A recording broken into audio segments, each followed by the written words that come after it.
Morning students. Sanskrit साहित्य में आज हम पढ़ेंगे तृतीय पाठ और जिसका नाम है प्रभात वेला। तो बच्चों, आप इस पाठ को ध्यान से देखिएगा और समझिएगा। शिक्षण बिंदु। बच्चों, प्रभात बेला नामक इस पाठ का शिक्षण बिंदु है स्वस्थ समृद्ध जीवनस्य कृते प्रातः कालस्य महत्वम। स्वस्थ और समृद्ध जीवन के लिए प्रातः काल का महत्व। पाठ परिचय। प्रस्तुत पाठ में प्रातःकालीन शोभा का बड़ा ही सुंदर चित्रण किया गया है, बड़ा ही सुंदर और मनोहारी वर्णन किया गया है। प्रातः काल को मनुष्य के लिए अमृत काल अर्थात बहुत ही लाभदायक बताया गया है। इस समय किसान से लेकर विद्यार्थी तक सब अपने अपने लक्ष्य की ओर कदम बढ़ाते हैं, अपने अपने लक्ष्य की ओर अग्रसर होते हैं। मनुष्य के स्वस्थ एवं समृद्ध जीवन के लिए प्रातः काल के महत्व का वर्णन इस पाठ में किया गया है। पाठ बेला। आइए बच्चों, अब हम इस पाठ की शुरुआत करते हैं।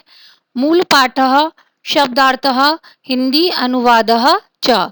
यहाँ मूल पाठ में आए संस्कृत शब्दों का हिंदी अर्थ और इन दिए गए गद्यांशों का हिंदी अनुवाद दिया गया है। आप सभी ध्यान से देखिए और समझिए। प्रातः काल की शोभा अतीव मनोहरा रमणीया च भवति। पूर्व दिशायाम एषः सूर्यप्रकाशः सर्वत्र जीवनं संचारयति। अस्मिन् काले सर्वत्र सुखदायकः प्राणदायकः अनिलः बहति। सर्वे जनाः नेत्रे उन्मील्य आलस्यं परित्यज्य गृहात् बहिः आगच्छन्ति। स्वस्वकार्यं कर्तुं प्रारम्भते च। शब्दार्थः शब्दार्थ संचारयति संचार करता है। अनिलः हवा। नेत्रे दोनों आंखों को, उन्मील्य खोलकर, परित्यज्य त्याग कर। अब देखते हैं इसका हिंदी अनुवाद। प्रातः काल की शोभा अतीव मनोहरा रमणीया च भवति। बच्चों, प्रस्तुत गद्यांश में प्रातःकालीन शोभा का वर्णन करते हुए कहा गया है कि प्रातः काल की शोभा बड़ी ही मनोहारी और सुंदर होती है। पूर्व दिशायाम एषः सूर्य प्रकाशः सर्वत्र जीवनम संचारयति। पूर्व दिशा में उदय होने वाला यह सूर्य का प्रकाश सभी जगह जीवन का संचार करता है। अस्मिन् काले सर्वत्र सुखदायकः प्राणदायकः अनिलः बहति। इस समय सब ओर, सब तरफ सुखदायक अर्थात सुख देने वाली और प्राणदायक ठंडी हवा बहती है। सर्वे जनाः नेत्रे उन्मील्य आलस्यं परित्यज्य गृहात् बहिः आगच्छन्ति स्व कार्यं कर्तुं प्रारम्भते च। सभी लोग आंखों को खोलकर अर्थात निद्रा को त्याग कर और आलस को त्याग कर, आलस्य को छोड़कर घर से बाहर आते हैं और अपने अपने कार्य करना प्रारंभ करते हैं, अर्थात अपने अपने कामों को करना शुरू करते हैं, अपने अपने कामों में लग जाते हैं। सूर्यो उदयात् प्राक् ब्रह्म मुहूर्तम भवति। अयं कालः मानवस्य कृते अमृत कालः भवति। ये अपि साधकाः सन्ति ते अस्मिन् मुहूर्ते एव उत्तिष्ठन्ति स्वस्वदिनचर्यां च आचरन्ति।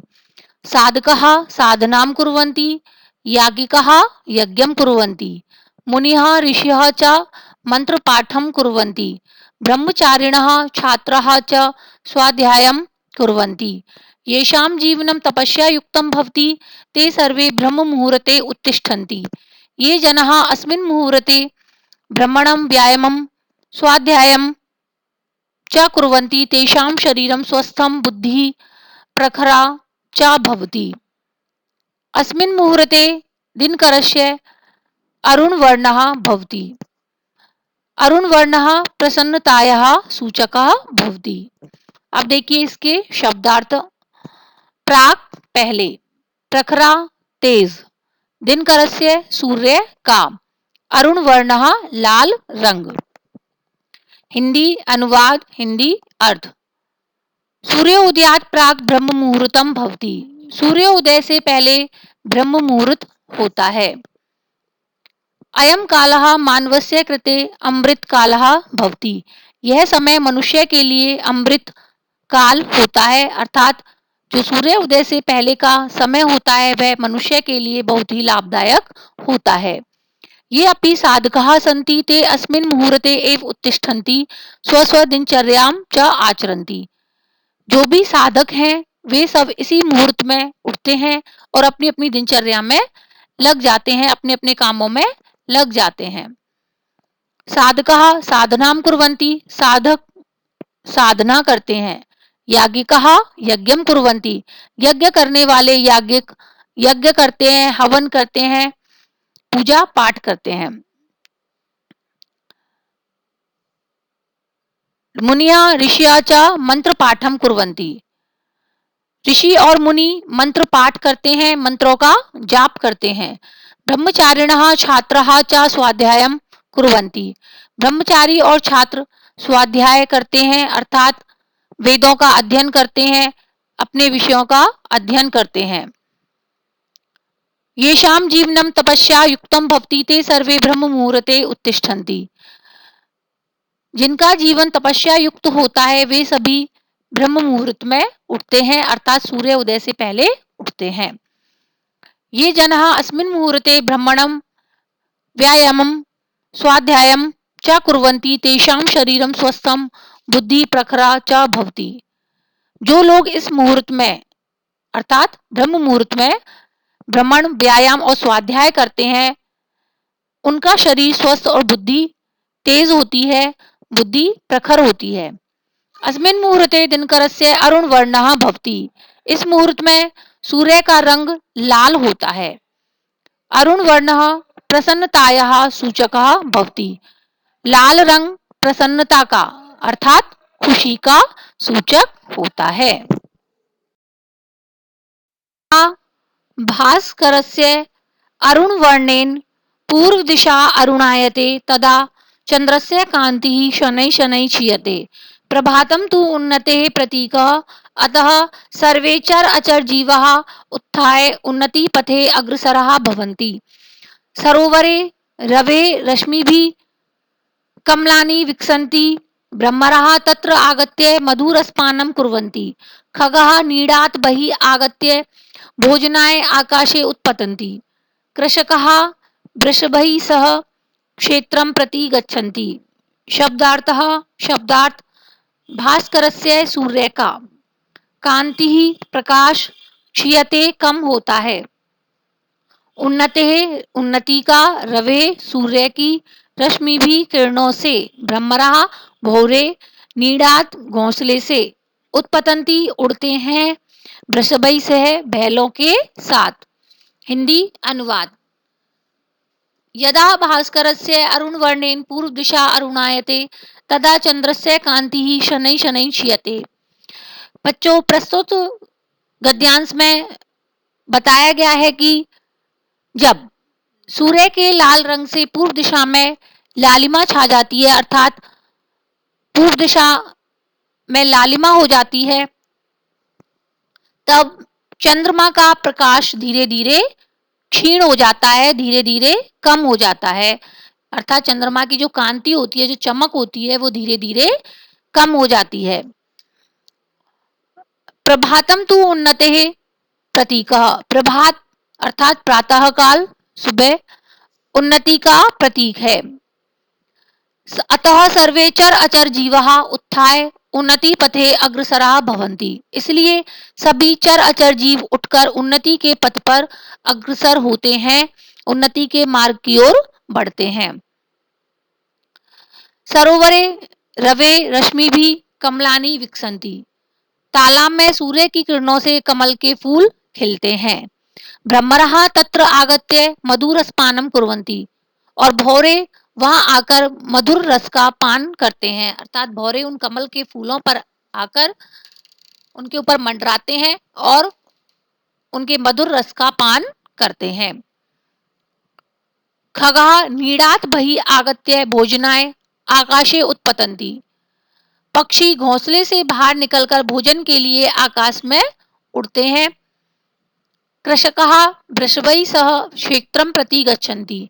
किसान बैलों के साथ खेत की ओर जाते हैं, अर्थात जो किसान होते हैं वो अपने बैलों को लेकर खेत की ओर जाते हैं, खेत पर काम करने के लिए जाते हैं। सर्वेषां ऋतूणां प्रभात कालिकी शोभा भिन्ना भवति। ग्रीष्म ऋतौ ऊष्मायुक्तं प्रभातं, वर्षा ऋतौ शीतोष्णयुक्तं प्रभातं। शरद ऋतोः प्रभात शोभा तु अतीव रमणीया भवति। रात्रौ पतिता तुषारबिन्दवः तृणाङ्कुरेषु मुक्ताकर्ण सदृशाः दृश्यन्ते। हेमन्त ऋतोः शिशिर ऋतोः च प्रभातं शीतलं भवति। वसंत ऋतौ तु प्रभातम् अधिकं शोभते। सर्वाः दिशाः पुष्परागरञ्जिताः भवन्ति। प्रातः कालः चेतना कालः भवति। विद्या उपासकानां छात्राणां कृते तु अयं कालः सर्वोत्तमः भवति। प्रातः स्नानादि कृत्वा नित्यं गायत्री मंत्रस्य जापं कुर्युः। शब्दार्थः शब्दात् पतितः गिरी हुई, तुषार बिंदवः ओश की बूंदें, तृणांकुरेषु घासों के ऊपर, मुक्ताकर्ण सदृशः मोती के समान, पुष्प राग रंजितः फूलों के रंग से रंगी हुई। प्रस्तुत गद्यांश में सभी ऋतुओं के प्रातः काल की शोभा कैसी होती है यह बताया गया है। तो देखिए, सर्वेषां ऋतूणां प्रभात काल की शोभा भिन्ना भवति। सभी ऋतुओं की प्रातःकालीन शोभा अलग अलग होती है, भिन्न भिन्न होती है। ग्रीष्म ऋतौ ऊष्मायुक्तम प्रभातम। ग्रीष्म ऋतु में ऊष्मायुक्त गर्मी से युक्त प्रभात होता है, अर्थात ग्रीष्म ऋतु में मौसम गर्म रहता है। वर्षा ऋतु शीतोष्ण युक्तम प्रभातम। वर्षा ऋतु में शीतोष्ण ठंडा और गर्म प्रभात होता है। शरद ऋतु प्रभात शोभा तु अतीव रमणीया भवति। शरद ऋतु के प्रभात की शोभा अत्यधिक सुंदर होती है। रात्रौ पतितः तुषार बिंदवः तृणांकुरेषु मुक्ताकर्ण सदृशाः दृश्यन्ते।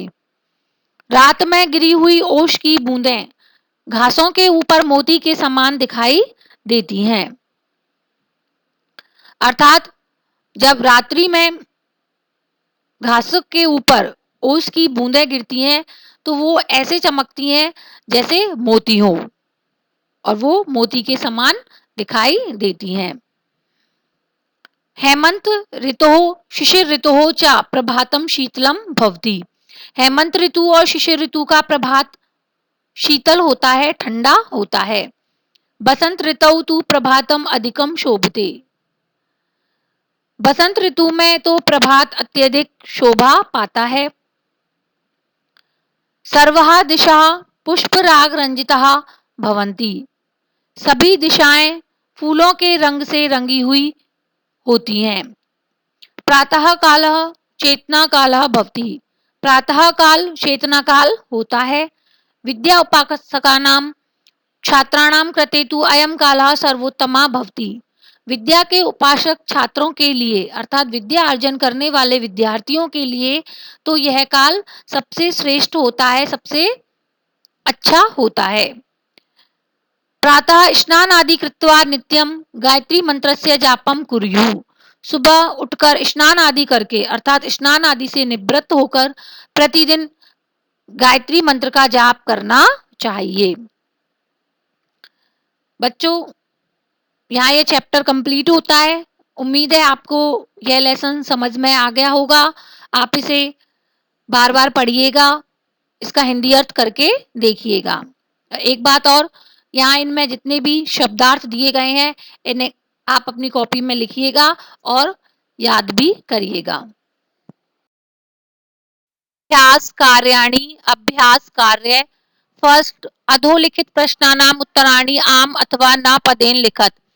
नीचे दिए गए प्रश्नों के उत्तर आम अर्थात हाँ अथवा नहीं में लिखिए।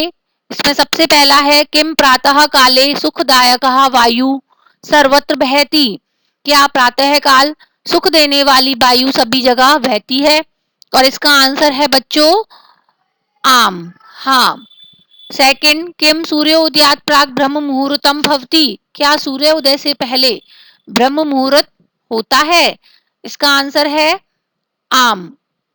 थर्ड, किम अस्मिन मुहूर्ते दिनकरस्य श्याम वर्णः भवति। क्या इस मुहूर्त में सूर्य का रंग काला होता है? और इसका आंसर क्या हुआ बच्चों? ना, नहीं, क्योंकि इस मुहूर्त में सूर्य का रंग लाल होता है। फोर्थ, किम प्रभातम उन्नते प्रतीकः भवति। क्या प्रभात उन्नति का प्रतीक होता है? और इसका है आंसर बच्चों आम, हाँ। फिफ्थ, किम वर्षा ऋतु शीतोष्ण युक्तम प्रभातम भवति। क्या वर्षा ऋतु में शीतोष्ण ठंडा और गर्म प्रभात होता है? आंसर है आम, हाँ। सिक्स, किम छात्राणाम कृते तु अयम कालः सर्वोत्तमः भवति। क्या छात्रों के लिए यह काल सबसे अच्छा होता है? और इसका आंसर भी है बच्चों आम, हाँ। प्रश्नानाम उत्तराणि एक पदेन लिखत। प्रश्नों के उत्तर एक पद में लिखिए। फर्स्ट, सर्वे जनः कस्मात् बहिः आगच्छन्ति। सभी लोग किससे बाहर आते हैं? उत्तरम उत्तर है गृहात्, घर से। सेकंड, अरुण वर्णः कस्याः सूचकः भवति। लाल रंग किसका सूचक होता है? उत्तरम उत्तर है प्रसन्नतायाः, प्रसन्नता का, खुशी का। थर्ड, सरोवरे कस्य रश्मिभिः कमलानि विकसन्ति। सरोवर में किसकी किरणों से कमल के फूल खिलते हैं? उत्तरम उत्तर है रवे, सूर्य की। फोर्थ, के वृषभैः सह क्षेत्रम प्रति गच्छन्ति। कौन बैलों के साथ खेत की ओर जाते हैं? उत्तरम उत्तर है कृषकः, किसान। फिफ्थ, सर्वः दिशा कीदृशाः भवन्ति। सभी दिशाएं कैसी होती हैं? उत्तरम पुष्प राग रंजिता, फूलों के रंग से रंगी हुई। पूर्ण वाक्येन उत्तरत। पूर्ण वाक्य में उत्तर दीजिए। फर्स्ट, प्रातः कालिकी शोभा कीदृशी भवति। उत्तरम उत्तर है प्रातः कालिकी शोभा अतीव मनोहरा रमणीया च भवति। सेकेंड, ये जनः ब्रह्म मुहूर्ते भ्रमणम आदि कुर्वन्ति तेषां किं भवन्ति। उत्तरम उत्तर है ये जनः ब्रह्म मुहूर्ते भ्रमणम आदि कुर्वन्ति तेषां शरीरम स्वस्थम बुद्धि प्रखरा च भवन्ति। जो लोग ब्रह्म मुहूर्त में भ्रमण आदि करते हैं उनका शरीर स्वस्थ और बुद्धि तेज होती है। थर्ड, यदा पूर्व दिशा अरुणायते तदा किम भवति। उत्तरम उत्तर है यदा पूर्व दिशा अरुणायते तदा चंद्रस्य कांतिः शनैः शनैः क्षीयते।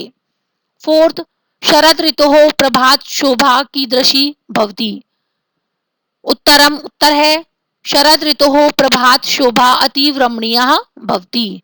फिफ्थ, छात्राः प्रातः किम कुर्युः। छात्रों को प्रातः काल क्या करना चाहिए?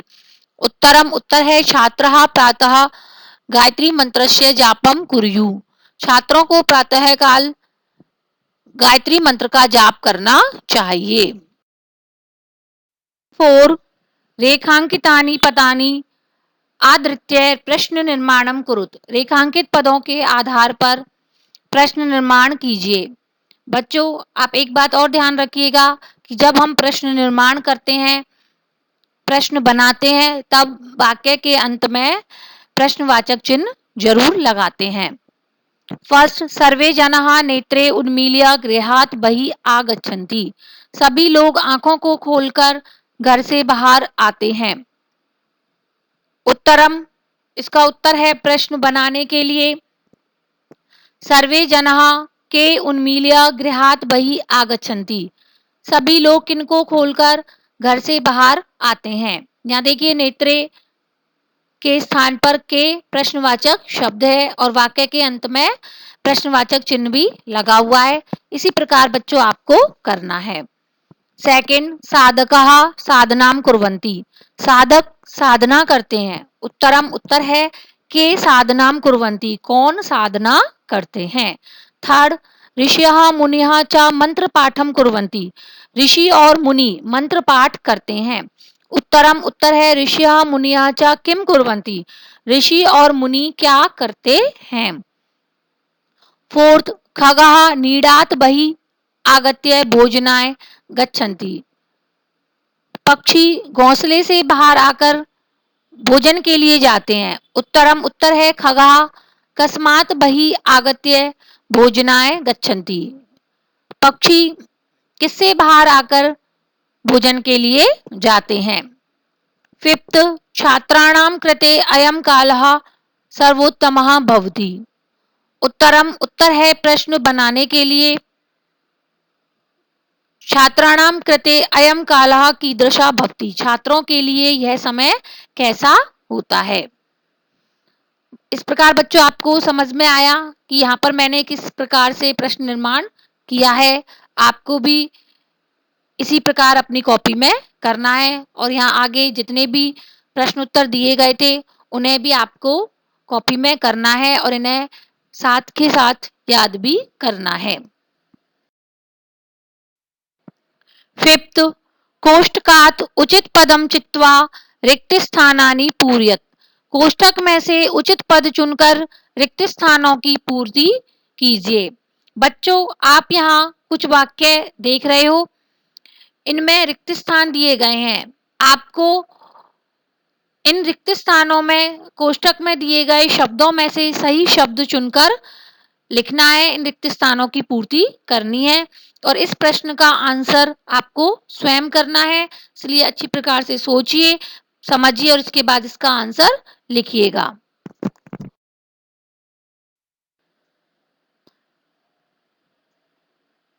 धन्यवाद। आपका दिन शुभ हो।